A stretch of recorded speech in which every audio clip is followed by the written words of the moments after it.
तेज सांगने तो सीरियल आज एपिसोड रे आपण मैंने देखा पाइबे आज चिकी बाध्य होई कामिनी जेजेमा आगे सब सत कथा कहते सी ही होती प्रकृत सिया बोली। हाँ सांगने आपण मैंने देखा पाइबे चिकी जिते बहुत कष्ट राम को मेडिकल नहीं पहुंची एत कामिनी जेजेमा राम रे अवस्था देखी चिकी उपर रागी जाती आ चिकी को गाल गोटे चटकण दिखती आ कहते जे तू जिते दूर रे थिले मुझे चिन्ह पारि अरे तू कौन भाई मुझे चिन्हनी बोली आज मो राम अवस्था केवल तो मुझे केवे भी क्षमा करी एमती बहुत कथा कही निंदा कर चिकी को मेडिकल रू बाहर करने चेष्टा करुवे।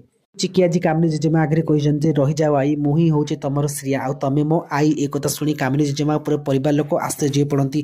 चिकी कामिनी जेजेमा आगे सब सत कथा कहते किभली से रोही ए घर को ठकी आ सी हूँ प्रकृत ए घर झील श्रिया आ कथा शुणी कामिनी जेजेमा परिवार लोक आश्चर्य पड़ती। तो फ्रेंड्स आपण कौन लगुच कामिनी जेजेमा कौन एत सहज चिकी को नातुणी बोली एक्सेप्ट करेंगे जदि हाँ ताले हमको येस बोली कमेंट करूँ। आज वीडियो भल लगी वीडियो को लाइक करने सहित चैनल को सब्सक्राइब करेंगे।